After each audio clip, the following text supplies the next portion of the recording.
Hello friends, आप सब कैसे हो? आशा करती हूँ आप सब अच्छे हो, मस्त हो, लाइफ को अच्छे से एंजॉय कर रही हो। आज की हमारी स्टोरी है सुपर लेडी अनिका की। एपिसोड 1738 से लेकर 1740 तक। वीडियो पसंद आए तो प्लीज़ लाइक शेयर सब्सक्राइब और कमेंट करके ज़रूर जाना। कोई गलती हो उसके लिए दिल से सॉरी, दिल से सॉरी, दिल से सॉरी। अब बड़े ध्यान से अपना एक एक स्टेप आगे की तरफ बढ़ा रही थी, बिना किसी को भनक लगे, क्योंकि वो सबसे पहले राजलक्ष्मी तक पहुंचना चाहती थी। क्योंकि राजलक्ष्मी को उसने वादा किया था, अगर अनिका यहाँ पर पकड़ी जाती है तो कुणाल डोंगरा उसके साथ कुछ भी गलत कर सकता है। इसलिए अनिका बिल्कुल बारीकी से बचकर पैर रखती आगे बढ़ती जा रही थी। ऐसे ही रोहित मारवा बिल्कुल बारीकी से, जैसे जैसे अनिका अपने कदम बढ़ा रही थी, ऐसे ऐसे रोहित मारवा भी अपने कदम आगे की तरफ बढ़ा रहा था। दोनों ने बिल्कुल ऐसा तालमेल बना रखा था, मानो दोनों एक साथ ही पैर को उठाते और एक साथ ही नेक्स्ट स्टेप के लिए बढ़ाते। ए, दोनों का कॉम्बिनेशन बिल्कुल परफेक्ट मैच था। अनिका बिल्कुल आराम से जा रही थी और काफ़ी आगे की तरफ बढ़ गई।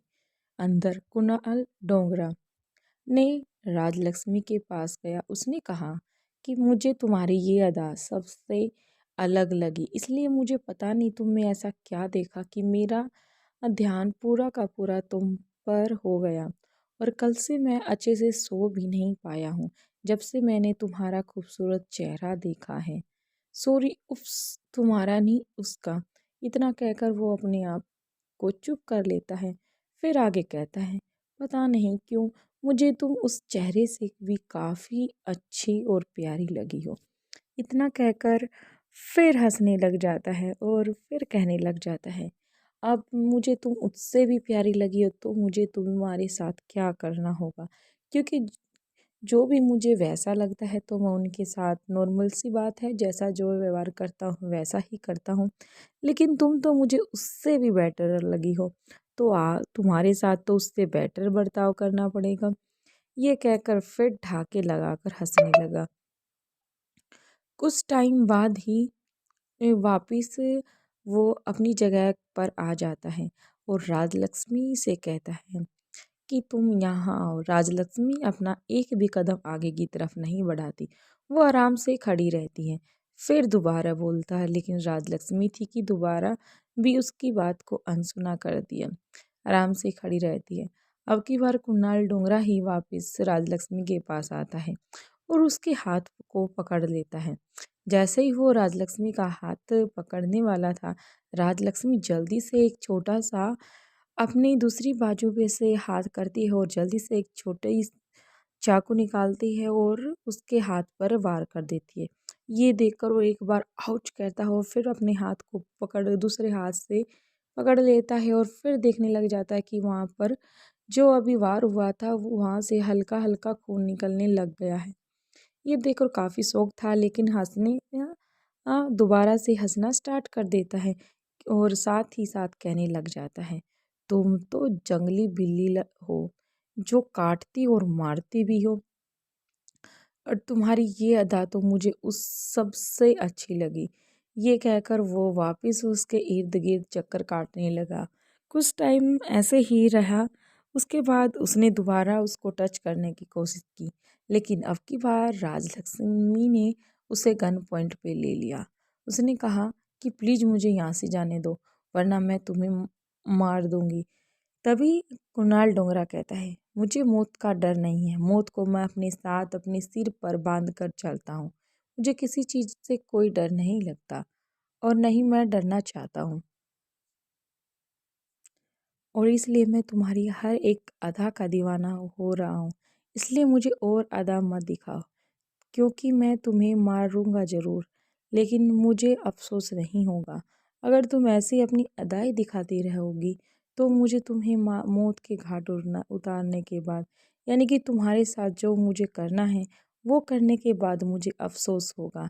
शायद मेरी आंखों से भी आंसू आ जाएं, क्योंकि मैं तुमसे इतना प्यार जो करने लगा हूँ।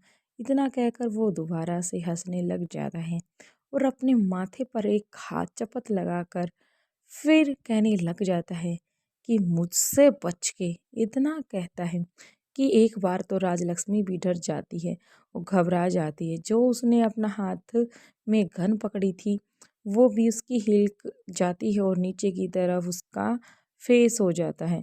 तभी जल्दी से कुणाल डोंगरा उसकी बंदूक को छीन लेता है और अपने हाथ में ले लेता है। और ये देखकर तो राजलक्ष्मी के होश उड़ जाते हैं, क्योंकि वो अपने आप को कितना बेवकूफ़ समझती है। क्योंकि वो सोच रही थी कि बनी बनाई बात को तुमने बिगाड़ दिया, अब पता नहीं क्या होगा, और अनिका मेरे पास आ पाएगी या नहीं आ पाएगी, या मुझे बचा पाएगी या नहीं बचा पाएगी। ये वो काफ़ी टाइम से सोच रही थी। अब जो कि कुणाल डोंगरा ने वो गन रख अपने हाथ में ली थी, वो वापिस अब दोबारा से फिर राजलक्ष्मी को दे दी। कहा, चलो मुझे मार के दिखाओ, मुझे तुम्हारे हाथ से ही मरना है। अगर मैं तुम्हें मारूंगा तो शायद मुझे रोना आए, मुझे दर्द होगा, ये सब होगा, पता नहीं फिर मैं कितनी और लड़कियों के साथ वो सब करूँगा। इसलिए तुम मुझे मार ही दो, मैं मर जाऊँगा, तुम भी जिंदा और सब जिंदा। काश तुम मुझसे प्यार करने लगी हो और तुम मेरे प्यार के एहसास के साथ जिंदा तो रह पाओगी। इतना कहकर फिर हंसने लग जाता है। जो कि अभी उसने गन उसको दी थी, उसने दोबारा से उसे गन पॉइंट पे रख लिया और कहा कि मुझसे दूर रहना, नहीं तो मैं तुम्हें मार दूंगी। इतना कहती है और फिर उसकी आंखों से आंसू झलकने लग जाते हैं। राजलक्ष्मी अपनी आंसू को बटोरती है और वापस अपनी गन को उसकी तरफ ताक देती है। कहती है, प्लीज़ मुझे यहाँ से जाने दो, नहीं तो मैं तुझे मार दूंगी। इतना कहती है, फिर को कहता है कि मुझे मार के दिखाओ। तभी जल्दी से वो अपनी गन को दबाने वाली थी, तभी वो इतनी ज़ोर से हंसा कि राजलक्ष्मी दोबारा से फिर घबरा गई। फिर से उसकी बंदूक उसके हाथों से गिरकर नीचे डल गई। ये 2-3 बार हुआ और वो फिर से हंसने लग जाता। राजलक्ष्मी अब अपने होश खो चुकी थी। उसे खुद नहीं समझ आ रहा था कि वो अब क्या करे, क्योंकि अनिका ने उसे कहा था कि तुम्हें बस अपने होश में जोश में होश नहीं गंवाना है, तुम्हें हर बारीकी से उसका आंसर क्वेश्चन का आंसर देना है। जो तुमसे पूछे बस उतना ही तुम्हें बताना है, उसके बारे में ही तुम्हें पूछना है, उसे बातों में उलझा कर रखना है। ये काफ़ी बातें बताई थी, लेकिन सारी बातें उसके दिमाग से अब छू मंतर होकर गायब हो चुकी थी। बस वो अपनी बातों में उसे उलझा नहीं पा रही थी।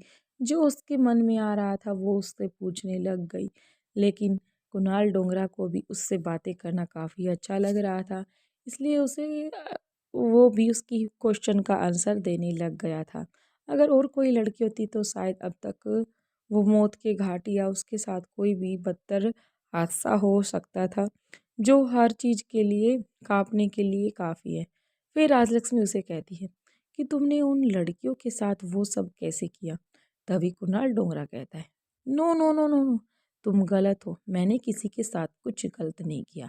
गलत बस ये था कि मैं उन्हें अपने प्यार के जुंगल में फंसाता और उन्हें यहाँ लेकर आता। उसके बाद तो मेरे वफादार यहाँ पर काफ़ी है, वही बहुत है। फिर उसके बाद राजलक्ष्मी कहती है कि तुमने उनके साथ ऐसा क्या किया है जो उनकी आंखें इतनी फटी की फटी रह गई। वो कोमा में भी नहीं है, क्योंकि उनका दिमाग काम कर रहा है लेकिन वो बोलने की क्षमता में नहीं है। फिर कुणाल डोंगरा कहता है, ये तो बात तुमने बहुत पते की कही, यही तो मैं करता हूँ और यही तो चाहता हूँ। जब ये होता है तो मुझे खुशी मिलती है और उस खुशी का कोई ठिकाना नहीं होता। जब मुझे खुशी मिलती है तो मैं हंसने लगता हूँ, झूमने लगता हूँ, नाचने लगता हूँ और नेक्स्ट स्टेप उठाने के लिए तुम जैसी परियों को ढूंढने लग जाता हूँ। ये बात कहता है। फिर राजलक्ष्मी कहती है, चलो अब तुमने मुझे ढूंढ लिया, बताओ तो सही मेरे साथ क्या करोगे? तभी वो कहता है, हाँ तुम्हारे साथ तो मैं ही करूँगा। तभी राजलक्ष्मी कहती है, तो उनके साथ किसने क्या किया था? तभी वो अपनी जल्दी से एक हथेली को आपस में रगड़ता है और फिर जोर से क्लैपिंग कर देता है। कुछ लड़कियां वहाँ पर आ जाती हैं और कहने लग जाती हैं कि हुकुम सर। तभी वो कहता है, कुछ नहीं, बस तुम्हें वैसे ही बुलाया था। और तभी वो राजलक्ष्मी के साथ उनका इंट्रोडक्शन कराता है।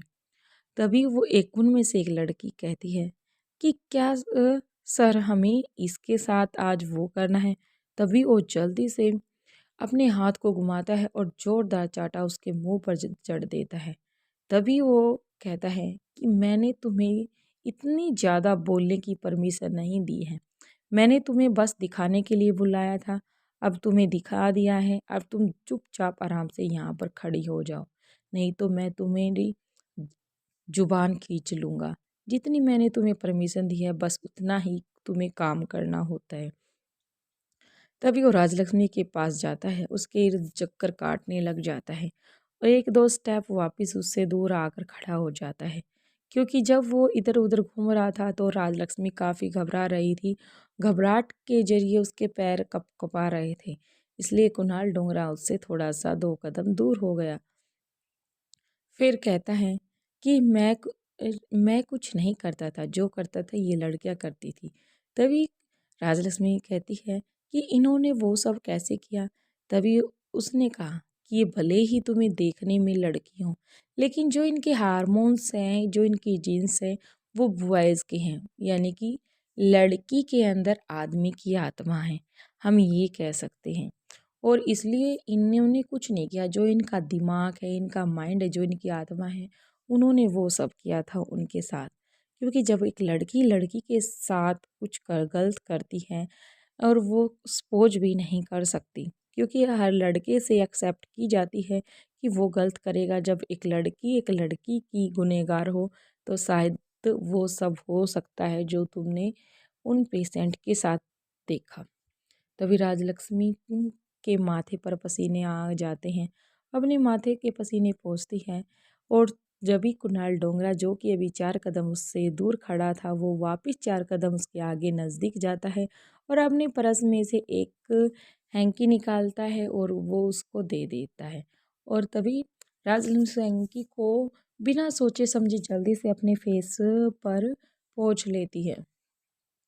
फिर दोबारा से उसको देने के लिए जैसा ही हाथ बढ़ाती है तो वो देख पा रही थी कि उसके हाथों पर खून लगा है, यानी कि उस हैंकी पर खून लगा है। और जल्दी से अपने फेस को हाथ लगाकर देखती है तो उसके फेस पर भी काफ़ी मात्रा में खून लग चुका था। तभी वो पूछती है ये ब्लड कहाँ से आया और इतना ताज़ा तो अभी का हो सकता है। तभी वो अपना हाथ दिखाता है और कहता है तुमने अभी मुझ पर वार जो किया था। ये- तभी राजलक्ष्मी देखती है कि उसके हाथ से अब भी खून बह रहा है और काफ़ी मात्रा में बह चुका है। तभी जल्दी से वो कहती है कि अपने हाथ पर कुछ लगा लो, नहीं तो तुम्हारी जान भी जा सकती है। तभी वो कहता है तभी तो मैं बार बार तुम्हें गन दे रहा था कि प्लीज़ मुझे मार दो, मुझे मरने का शौक़ है, इन या फिर अपने प्यार के जाल में मुझे मार दो। फिर राजलक्ष्मी कहती है कि मुझसे दूर रहो, मरो चाहे जियो, मुझे कोई मतलब नहीं है। और जो इन लड़कियों को तुमने अपने जरिए किसी दूसरी लड़की का रेप कराया है, ये सबसे बड़ा तुम्हारी ज़िंदगी का गुनाह है।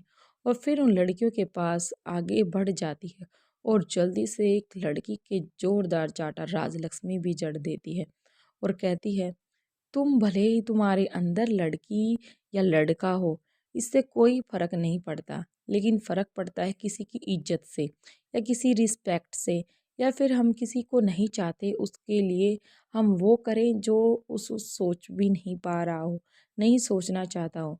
भले ही तुम लड़की हो, लड़का हो, कुछ भी हो, लेकिन तुम्हारी बॉडी तो लड़की की है। तुम्हारे अंदर भी जज्बात होंगे, तुम्हें जज्बात की कदर होगी। तुम्हारे घर में, तुम्हारी फैमिली में तुम्हारी मॉम है, तुम्हारी सिस्टर है, उनकी रिस्पेक्ट जैसे करते हो वैसे ही दूसरी लड़कियों की भी होनी चाहिए और तुम्हें करनी चाहिए। ये भले ही लड़का है, लेकिन तुम हाँ कहीं ना कहीं भले ही तुम्हारा अंश तो लड़की का ही है। इतना कहती है और वापस जिस लड़की के गाल पर चाटा जड़ा था वो दोबारा अपना हाथ उठाती है तो जल्दी से कुणाल डोंगरा जाकर उसके कान पर एक और जड़ देता है और कहता है कि मैंने तुम्हें ये परमिशन नहीं दी, तुम आराम से खड़ी हो जाओ। तभी तीसरी लड़की कहती है कि सर पहले इसने मारा है और आप इसी की साइड ले रहे हो, ऐसी कौन लगती है ये आपकी। तभी कुणाल डोंगरा कहता है कि ये मेरी होने वाली बीवी लगती है, बोलो तुम्हें क्या कुछ करना है। तभी वो कहती है कि सर हमें भी थोड़ा सा अ, अ, टेस्ट करना है। तभी कुणाल डोंगरा कहता है पहले मैं टेस्ट कर लूँ उसके बाद तुम टेस्ट कर लेना, कोई नहीं, हम सब एक ही तो हैं। इतनी बात कहकर जिन तीनों लड़कियां और कुणाल डोंगरा चारों के चारों बंदे वहां पर जोरदार हंसने लग गए। राजलक्ष्मी भी ये देखकर तो काफ़ी घबरा गई, क्योंकि अभी का जो मंजर था, जो उसने बातें सुनी थी, वो सुनकर तो वो सहम गई। उसे लग रहा था अगर ये सब ये लड़कियां तेरे साथ करती हैं तो तुझे कैसा फील होगा, कैसा यानी कि मुझे तो सोच सोच कर घबराहट हो रही है। अगर जिन लड़कियों के साथ ये फेस टू फेस हुआ है तो उनके साथ क्या होगा, ये सोच कर तो और राजलक्ष्मी वहाँ पर खड़ी हुई ही आराम से धड़ाम से नीचे गई, गिर गई और बेहोश हो गई। बाकी का नेक्स्ट एपिसोड में। प्लीज़ वीडियो पसंद आए तो लाइक शेयर सब्सक्राइब और कमेंट कर कर जरूर जाना। Thank you friends. जैसे आपने अनिका की स्टोरी को प्यार दिया, ऐसे ही प्लीज़ न्यू स्टोरी को भी प्यार दे। काफ़ी अच्छी है, सुनने में इंटरेस्टिंग है। तो प्लीज़ कम से कम मेरे जरिए बोलने से कम 10 एपिसोड सुन के देखो। आगे आपको अच्छी लगे तो सुनना, अदरवाइज़ रहने देना। Thank you. और मैं एक एपिसोड नहीं डाल सकती, यानी कि एक स्टोरी पर काम नहीं कर सकती, तो कम से कम 3 या 4 स्टोरी और मुझे साथ लेकर चलना होगा, जिसके लिए पर डे पर एपिसोड का एक एपिसोड ही आएगा। तो इसलिए प्लीज़ वॉच माय चैनल सार्थक स्टोरी एफएम पर बने रहें। Thank you friends.